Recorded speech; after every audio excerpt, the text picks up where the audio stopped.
and welcome. This is episode 3 of the Paul Ryder tapes. As everyone knows, he sadly passed away in July of 2022. But in the months leading up to his death, he sat down with me, his ex-wife Angela Smith, to record his life story in absolute depth, with all the secrets revealed and no stone left unturned.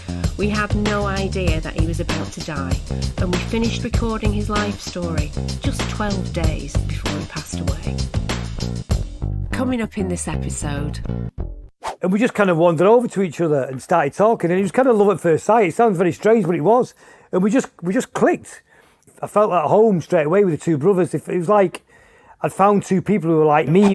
I've led a really sheltered life. I know, and you're not sheltered now, are you? Well, I bet you. I educated her. I'm more of a private person, and I don't like people knowing what I'm thinking. And I'm giving away a lot of stuff, so it's it makes me nervous. He wants to look at crotchets and quavers on the stave.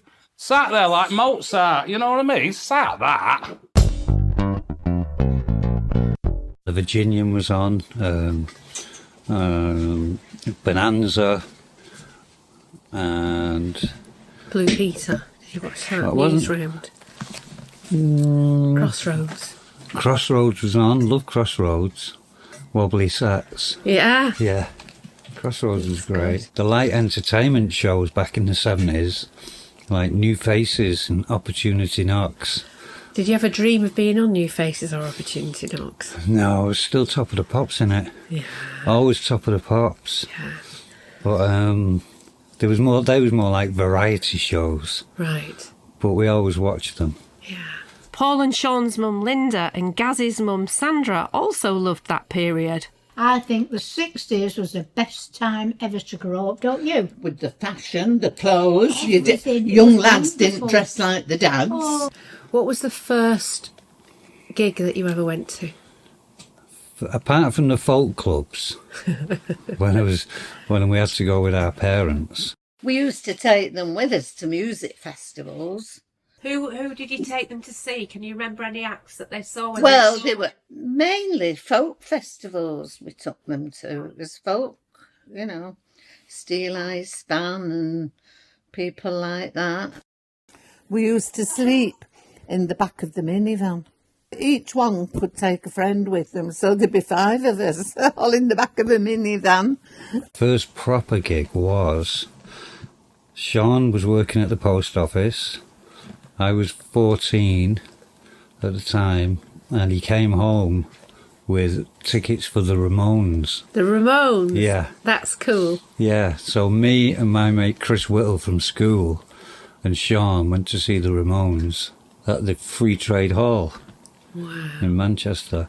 And there was a band supporting them that wasn't punk, but we really liked them and found out it was Talking Heads. Wow, who you ended up working with? Who ended up working on your with? 4th album? Yeah, so we went full circle. Did you go and meet them after the gig or anything? No, it's like, they was rock stars, they was untouchable. Yeah. And what did you think of the Ramones? Loved them. Yeah. Loved the Ramones. Have they influenced your music in any way, do you think? Not really. Not really, because some of their songs lasted 2 minutes and they were so fast. Yeah. But it was like, but I loved it, but there was no groove there. No. I was more into groove stuff. How did you first get into groove? When Paul was a baby, I used to be on the piano. Derek would be on the guitar, and we'd give them a tin plate with a spoon. And they'd bang the tin plate with a spoon, or a pan lid for cymbals, pan lids for cymbals. Back to playing records at cousins' houses. We had more cousins from my Auntie Winnie's side who had 4 daughters, and they was a bit older than me, a bit older than Sean, a couple of them. One was my age, but they was the ones that was into the Motown stuff that introduced us to Motown. Right. Yeah. But the funk, that whole funky bass sound, where was that from? Was like Funkadelic or? Another album that changed my life, I think it was 17 or 18, we used to go to the local nightclub, the Oliver's it was called, in Swinton. And one night they was giving albums out, and I got a Funkadelic album, and went home and never heard of them. Went home and played it, and it just blew my mind. Really? Yeah, I just really got into Funkadelic from that day. Because that definitely influenced Yeah. the direction of the Mondays, didn't Oh, it? definitely, that yeah. groove, that bass groove. Yeah. How would you, if you had to describe the Mondays sound to somebody who'd never heard of them before, how, because I always struggle to describe Me it. too. Really. It's like indie rock with grooves. Yeah. I think that's all I can say. Do you think that everything got spun on its head when, we're jumping ahead here, but when Pills and Thrills came out and Oakenfold and Osborne produced that album, Yeah. it kind of took everything into a different direction. You were more indie before then, Yeah. and that took it into like the dance arena, and Acid House was just all kicking off. Yeah, definitely. Yeah, Well, we recorded that. We went to Capitol Studios. And I In think- LA? In LA, yeah, to record Pills and Thrills, what became Pills and Thrills. And we went with 4 or 5 different ideas for songs, and we finished them off in the studio. And the rest of the album, I think like 4 songs we wrote in the studio. wow. There on the spot. Wow. And Paul Oakenfold, who we're going to be hearing from a lot more in future episodes, remembers that something exceptionally special was being created at that time. Everything about my relationship with Happy Mondays felt natural.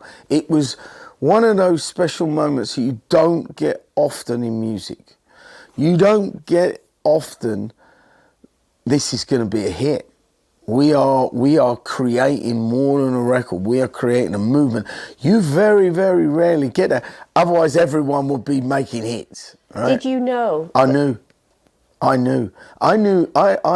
so, and this isn't me being big-headed, it's just being honest. I was so confident that this was the beginning of something big.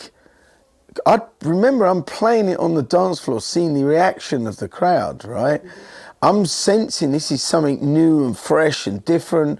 It was, it was the right time at the right place, and in music, it doesn't happen often. So you found LA very inspirational. Yeah, yeah. Do you feel like there's the spirit of LA in that record? Oh, definitely.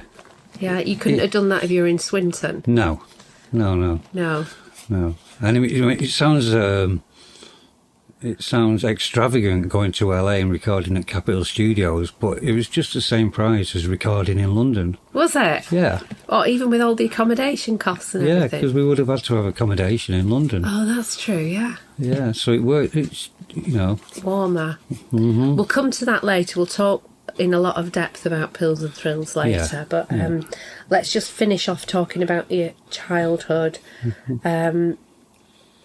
So your first gig was the Ramones. Are you sure it wasn't like something really naff and you're just too embarrassed to say? I did see the Rubettes, but they was only opening a big supermarket in Warden. The Rubettes opened it, and Huey Green opened it as well. He cut the ribbon, but the Rubettes was there miming to one of their hits. Wow. They would have been on not 20 Fantastic Hits by the Yeah. original artists, but Top of the Pops albums. wouldn't they? Definitely, yeah. Let's talk about what the process was of getting the band together. Whose idea was it? And what was the very first spark of the Mondays? Sean had a band with Matt Carroll from Central Station Design, my cousin, and his mate, Lanky. So there's Matt, Lanky and Sean, and they did a recording in my nana's front room of this song, and it was awful. It was terrible. Have you still got that anywhere? No, but I know how it goes. I Go might on. sing it later. Sing it now, go on. No, I can't. So they did that probably for about a week, 2 weeks, and then split up. Why, artistic differences? Probably, yeah. Probably. It was more fun going to the pub for them. So after they did that, he gave me the idea of forming a band. Right. And How old were you at the time? must have been 18, Okay. maybe 17. Working in the clothes shop still? No, I was at the post. I was delivering telegrams at this point. Right. Thinking of how do I get out of this? How do I start travelling? Still thinking the same. And it was like, okay, form a band. First thing you got to do is get a gig. Then you got to get a record out. Then you travel. So we formed the band. Went through a few different Who's names. Me and Sean. Just you and Sean? You were the two original members? Two were you? original members, yeah. Paul and Sean asked Gaz Whelan to be the drummer, but his mum Sandra explains that this almost never happened. I was always on top of trees and I was swinging off to it like a bloody monkey, really. He was just down, and he broke but it was mad. It was shattered his arm and his shoulder, and they were going to amputate at one time. It was that bad, really. And yet he managed to play the drums like he did. The very first time I met him was in the side street up from where I lived, and he was just sat on the curb really quiet, and we were all playing football and he didn't. I remember him. I just remember him. I remember it was him, and he didn't say anything. He was playing it very cool, like I was very quiet. Well, people think he's very cool. He's very quiet, really. Weren't he? Shy of a lot of things rather than really cool. Though he was cool as well. But you know what I mean. After he came out of hospital, he was going for physio and different things for quite a few weeks. And we came out of Salford Road and we were at the bus stop waiting for a bus to go back to Wardley. And there was this woman in the queue. And she said, "Oh, have you been to the hospital?" I said, "Oh, yeah." She said, "Oh, it looks as if he's had a bad day." So I was telling her all about it anyhow. And she said to me, "He'll be all right, him, you know," she said. I said, "Well, he wants to be a footballer." I said, "But I don't know now, you know, he's lost a lot of confidence." And she went, "He won't be a footballer." I thought, fancy telling me that, and him, well, he's stuck there. And he was only 11, as I say. And she said to me, "I'm going to tell you what, now he's going to be in a band and they're going to be very popular." I said, "Him in a band?" I said, he couldn't move his arm. She went, "I'm telling you." And I always remember that. That was a woman at a bus stop, and I've never forgot that. Sean was married to this girl, Denise, and her younger sister, Bev, was in my class at school. And Mark Day was in the 5th year and I was the 1st year, but he had a younger brother in my year. And they were both saying to me, "Our brothers and my sisters are in this band. They want you to come as a drummer." And I said, "Well, I'm not a drummer, I've just got a drum kit." And I thought, it can't be the same band. And they kept persistently asking. I put it off. And then one day, they were rehearsing in the school in the room I learned to read and write in this little church school across the road from where I used to hang out on this park. So curiosity got the better of me and I walked over. And I realised it was the kid with the cool hair from when I was like 9 years old. I'd known Gaz for that long, but I didn't know his name. Right. So it turns out to be Gaz Whelan. And he went to that practice, didn't he? He Yeah, was only about 13, in the 14. school at Yeah, All in the school, yeah. Saints. And there was Sean there and Mark Day was there. So I'd seen them before. And then I spotted on the other side, Paul. And he had a big cardigan on. And he was kind of like, both them to introduce themselves. Paul would look me in the eye and he kind of like, all right, and he would mumble that. And I sat down and they played the songs and it was obvious that it was Paul's band, even though he was the quiet one. They were all bass line driven. And I was kind of watching him. Kind of Sean had all this echo on his voice and you couldn't really hear what was going on. Mark was off doing all this mad guitar. But the bass lines were really catchy, and he was stood, and he dressed. I remember him looking really smart, and dressed really smart, and I just thought he was really striking to look at. Then, as the rehearsals finished, kind of Mark packed up and went, and Sean did, and we just kind of wandered over to each other and started talking, and it was kind of love at first sight. It sounds very strange, but it was, and we just clicked. I felt at home straight away with the two brothers. It was like I'd found two people who were like me, even though they were very different than me. They weren't into football. They didn't hang around with a big group of people, but they seemed very similar. And there was something all of a sudden in that room, I felt like I'd found my two friends. But it became very apparent within a couple of hours that there was one friend who was going to be my real friend. Not because Sean didn't do anything I didn't get on with. I just kind of was attracted to Paul. There was just something we got on. And they liked him and he liked them, and that was it. Yeah. And by the second rehearsal, we were best mates. By the first time I brought my drums down and played nothing to do with bass and drums, we were just best friends. I thought it's really weird that maybe like my mum and Linda, we just clicked. And his mum let him have a week off school. Really? Did she? To learn the drum patterns that we was doing. So he had a week off school. He'd got the job anyway because he came dressed cool. With cool hair. Yeah, cool hair. Did he have his long hair at that point? It was getting long, yeah. Yeah. Yeah, I think he had a side parting flick. Yeah. But he came to meet us and he had the right pants on, the right jumper, the right shirt, the right shoes, and it was like, okay, he's in. Do you think he was a bit intimidated because you were a bit older than him? Possibly. So that's how Gaz got the job. And Mark Day just happened to be working with my dad at the post office. They was both postmen. And my dad knew I was looking for a guitar player. So he suggested Mark. I think me and Sean went round to see him. He'll remember. First time I got involved with Paul and Sean was when I met his dad at the post office in Farnworth.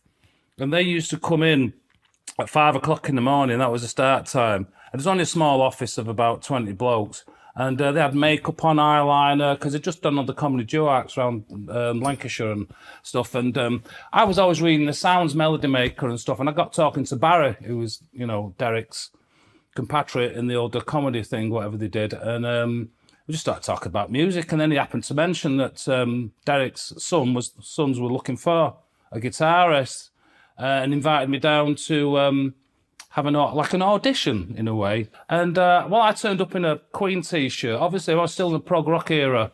I was still trying to learn guitar. As a guitarist, you learn guitar music. And they were dressed in Perry Boys and all sorts. I thought, oh, look at this is different. And then I've met them totally from different music ends of spectrums because I was listening to, I had a Queen t-shirt. I'd just been to see them. Loved Brian May's guitar work, and I was into all the, other bands, Zappa, Zeppelin, I was into all that. And they were totally from a different other end of the spectrum of music, which they introduced me to. I turned up with my brand new guitar case and brand new guitar that I just bought, I'm so proud of. So, yeah, and then I think Matt was there as well, actually. And he had his guitar in a placky bag or something, which was like... Can you play guitar? Yeah, I can play guitar. I was like, right, you're in the band. Okay. It was as simple as that. Yeah, no, and we just went from there, really.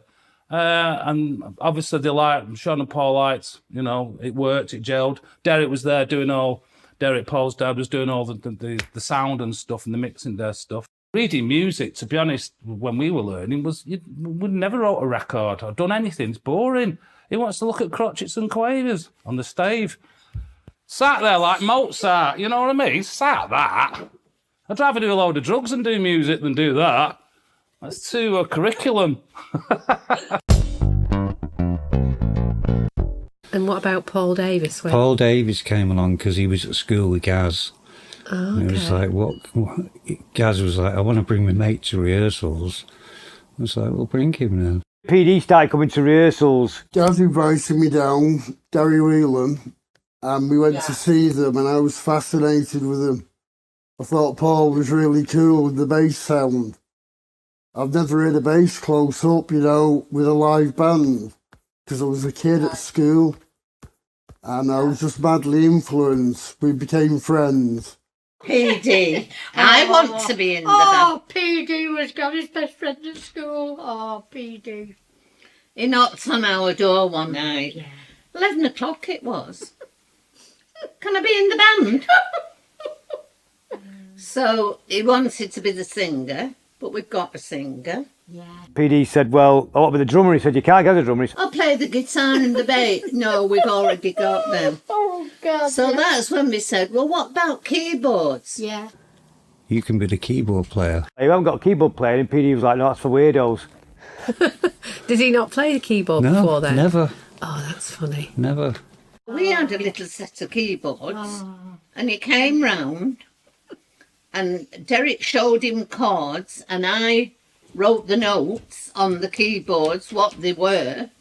He had like a little Casio keyboard, it was that big, and Derek built him a big a keyboard stand which was twice the size of the keyboard. Do you remember the day when they said, "Oh, come on, you come and join us and play keyboards"? No, but I'm glad they did. Even though I couldn't play, they're all patient with me. I was a bit slow. And they'd all, they could play and everything. And I was a slow learner. But I got there, we got it together. But when PD came and he couldn't really play, he learned to play as we went on the fly, which a lot of people did in the 80s, Depeche Mode thing, it was all that one finger thing. He changed the sound of the band, he really did. He had a big influence, PD. No, maybe he didn't realise he did. But we kind of changed, it kind of changed the style of it, Mark has a fond memory of how PD once helped get them some press. We tried to do a Beatles number and it went really bad. Yeah, it just didn't work. Probably because we was on mushroom juice at the time. And then it all kicked off. Some bright sparks. I did have some mushroom juice before a gig, right? So the next thing, right, all PD has to do is press the button on his keyboard to activate the song, because it's all linked up. Could he do it? No, he's pissing about. Next thing, I got fucking frustrated, walked up, and I don't know what happened, but my fist left my shoulder and hit him right in the mouth. He fell backwards, hit the monitor behind him and kicked the keyboard, and the song started. I thought, oh, brilliant, right, got ready to play. Next thing, he's frothing at mouth, comes over, smacked me in the head. Next thing, the crowd are going ape shit. They had to put all the smoke on to hide it. And that's how we made it in the morning, because all the Daily Star, the Sun, it was all a local band from Manchester fight on stage. Brilliant. We made the press. We got what we wanted. That was it. That's how you do it. So that was it. That was the core of the original lineup of the band. So no Rowetta, no Bez at this point. No Rowetta, no Bez. So how many of you were there? You, Sean, Gaz, Mark, Paul Davis. 5 of you. 5 of us, yeah. Okay. That was when the name Happy Mondays came. And did they all agree to that straight away, or was there an argument over it? No, usually if there was a name suggested, it would last 2 or 3 days, or maybe a week. But the Mondays lasted like 4 or 5 weeks, and it was time to get a gig. Right. So we kept the name. Even though New Order brought out the song Blue Monday, we was called Happy Mondays before Blue Monday came out. Right, yeah. We was going to change it at one point because of New Order. That was about 83, I think, Blue Monday, wasn't it? So we did think about changing it, but then it was like, it's too late, we'd already got a gig at the Gallery in Manchester. So talk me through those first few rehearsals. Can you remember where they were, what happened? Yeah, it was in Mark Day's loft, in his parents' house, up in the attic.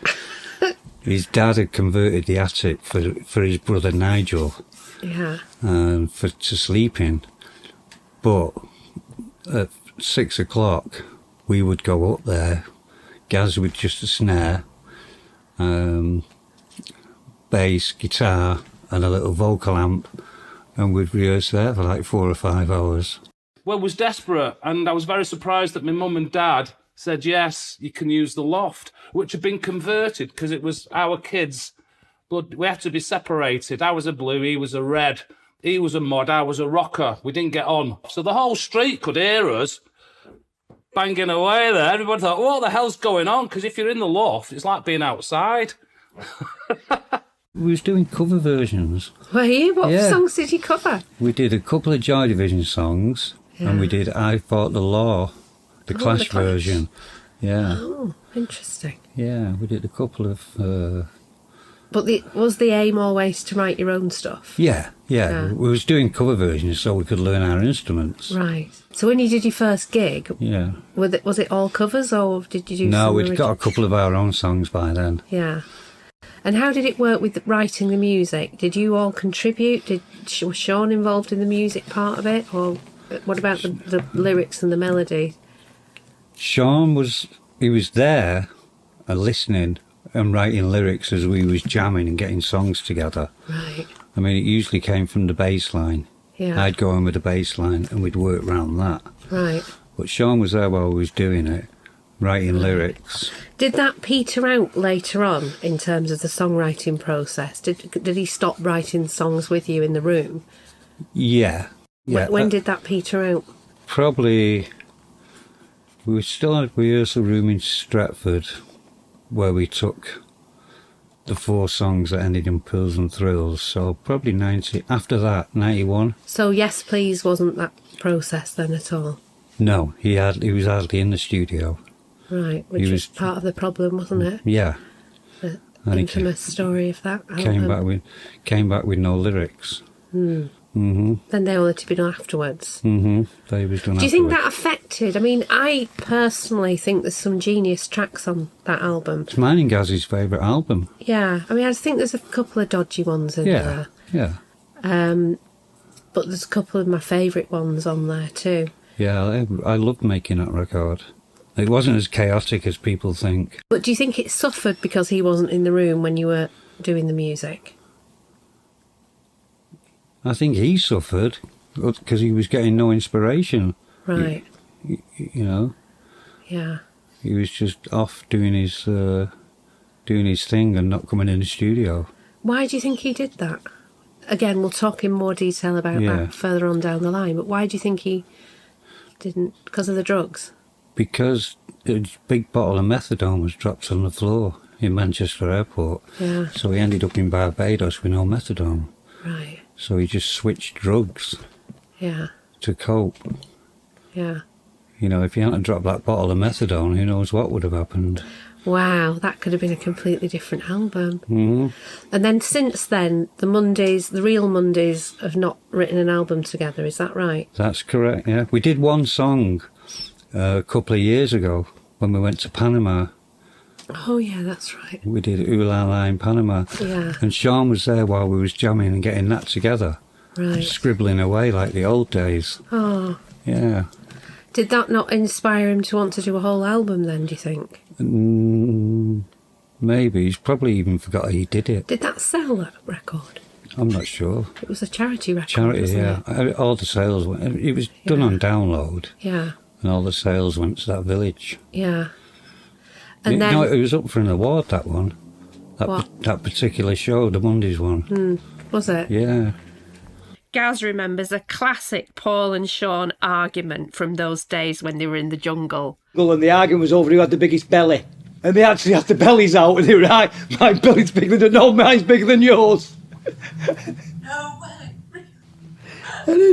And you know, seriously, true. It started off about something else that ended up who had the biggest belly.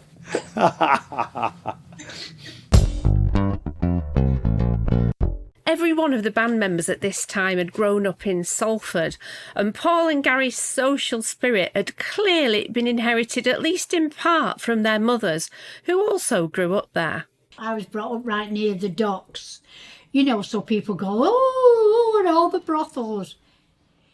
We used to go in these pubs when they let you out, and you used to have a pass to come out of the dance hall to get in the pubs for a drink. Didn't really drink, perhaps had one drink and he'd have one pint.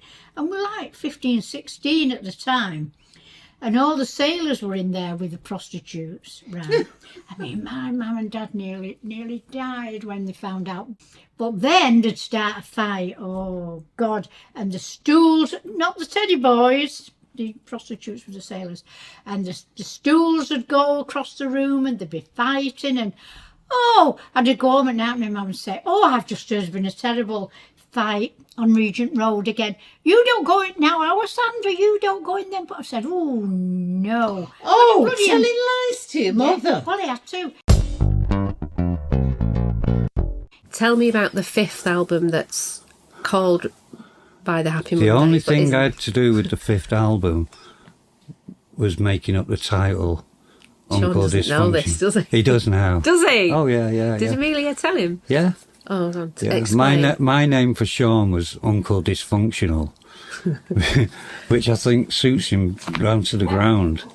And Amelia told him that Amelia, your daughter? My daughter, yeah, told Sean that that's what I called him. And he must have liked it because he called the album Uncle Dysfunctional. Didn't you get red in the face? No, did he? We were. I was already red in the face. Me cherry bees, all them cherry bees. Well, that's the only thing I had to do with that. I had nothing to do with the music. Yeah. Nothing to do with any of it.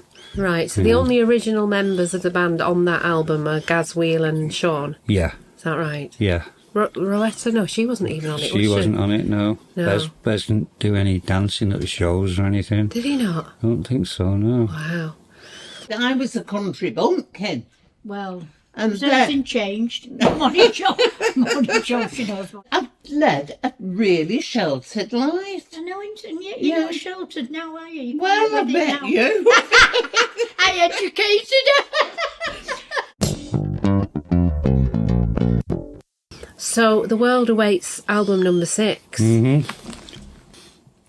At the moment, me and Sean aren't on the same book, never mind the same page. And until we get on the same page, on the same book, there won't be an album. No. So it means that you'd have to repair your relationship with him in order for there to be an album. I think so. Is that likely? It's possible. Anything's possible. Do you want to do another album?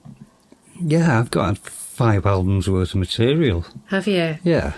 Well, we're going to be hearing some of your new material Oh, cool. later.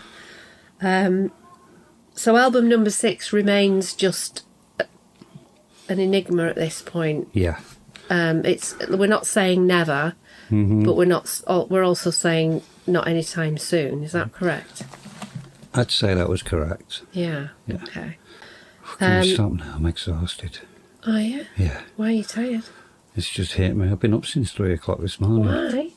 That's when I get up. Were you nervous doing this? Yeah. Why? Just because I'm not really a big talker. You are. You can talk. When you're talking about something you're passionate about, though, it's easy to talk about. It's when you have to make stuff up or really rack your brains for something. But is it difficult for you to talk about all of this? Yeah, really difficult. Why? Because I'm more of a private person, and I don't like people knowing what I'm thinking. And Right. I'm giving away a lot of stuff, so it's yeah, it makes me nervous. So why do you want to do it? To dispel all the misconceptions and rumours, and there's a lot of stuff that needs to be put right. There was a really horrible article in one of the tabloids a year or so ago, which was basically you just slagging Sean off. Yeah. Do you want to talk about that? Yeah, the journalist got me at a vulnerable moment, and I did slag him off, and I felt like it was revenge for all the stuff he's wrote in these books about me that isn't true. Yeah. So, Do you regret that, though? no. You don't? No. But it really did you a lot of damage because you were just about to go on tour with him when that article came out, and I know he was really upset by it. Oh, he was very upset. Do you not regret that, though? No, Why? because I wanted revenge. Because he's upset you. Yeah. How's And now it- it's over and done with. How does it make you feel, though, when he slags you off? It's just not nice, is it? No. It's just not cool. It's not cricket. No. It's not cool. Would And you- that wasn't really cool of me to slag him off in the newspapers, but I did do. Did it make you feel better? For a minute. And then what? And then I just had to forget about it. Yeah. Did you think it was a mistake, though? Possibly. If you want to build a bridge, it was probably a mistake, but I suppose you're trying to give him a dose of his own medicine. That's exactly what it was. Here Yeah. you go, dude. Take this. Yeah. All the mud you've thrown at me over the years. Yeah. Here's what I think of you. Yeah, but you don't really think that, do you? No. No. Just in that moment. Just in that moment. You know, he's my brother. I love him. But he's an arsehole. Yeah. All right, we're going to take a break there, Okay. but we've got loads more to talk about, haven't we? In this therapy session. Is that what it feels like? Yeah. Really? I don't mind. I did therapy for 6 years. Did you? Yeah. Did it do you any good? Yeah, it did me really good. I felt like all he did was blow smoke up your ass, though. Oh, no, he didn't do that. Did he not? No. Are you sure? Yeah.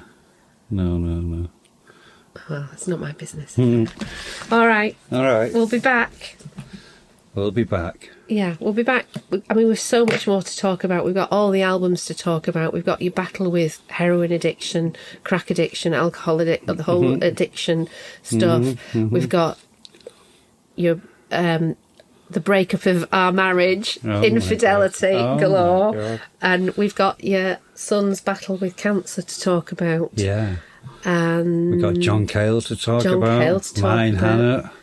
Martin Hannah, more about Tony Wilson. No, Martin was only 43 when he died. I didn't know that your mum's got his gold disc on her wall. That was nice. He left it to Derek in his will. Oh, I don't know. He left it to your dad in his will. Did he? Yeah, that's what she told me. Yeah, and what else have we got to talk about? I mean, there's so much, isn't there? Oakenfold and Osborne. Oakenfold and Osborne. Chris and Tina, the rhythm section from Talking Heads. We've got your solo project, Big Arm. Big Arm. Which is going to be re-released, I believe. Yeah. Really good album, that. It's I love that album. It did me really good. That was like having therapy. I know. Writing that. Yeah. So we'll talk about that as well. Yeah. And loads of your other... I mean, you've got, I don't know, about 6 other musical projects that we can talk about. Like I say, I've got loads of Monday stuff ready to go. Yeah. Yeah. At least 15, 20 songs. Yeah. Well, we're going to be hearing some of the tracks that have never been heard before as well at the end of the episodes. So Great, good stuff. Lots of stuff coming up. This gig we got through without Paul, we kind of thought, we got through that okay, that wasn't too bad, it wasn't as bad as I thought. And then on the way home, we all sit in the same place. And Mark usually sits in the front, but for some reason Mark sat where Paul sat. Paul used to sit at the window, I sat at the door, the gap in between us.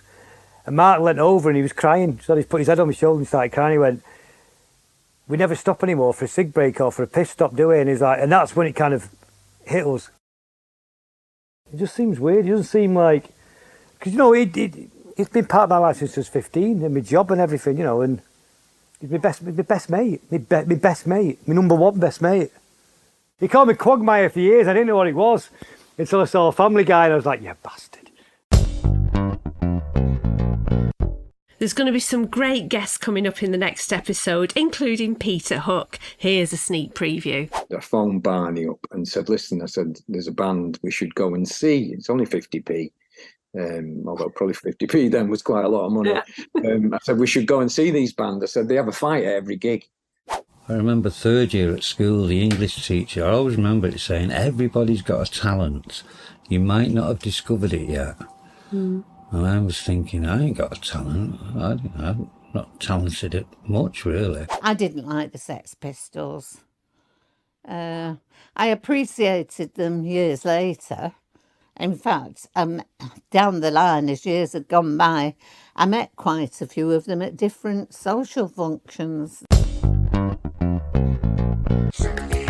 We're playing out with a really popular Big Arm track called Love Is, and look out for that being re-released very soon. Thank you so much for all the incredible support that you've given this podcast. Paul, I'm sure, is looking down from up there and is so proud of himself for creating a #1 music podcast both in the UK and in Ireland.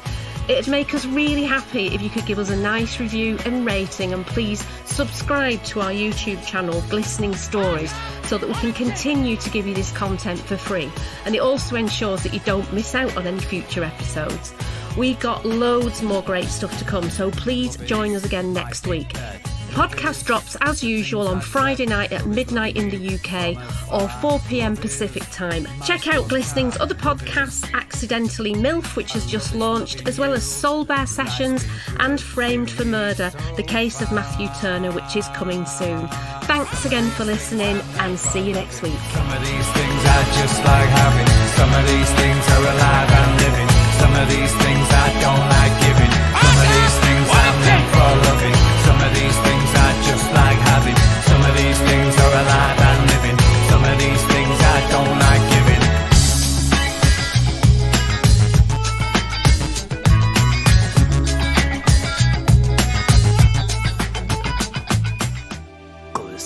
Productions.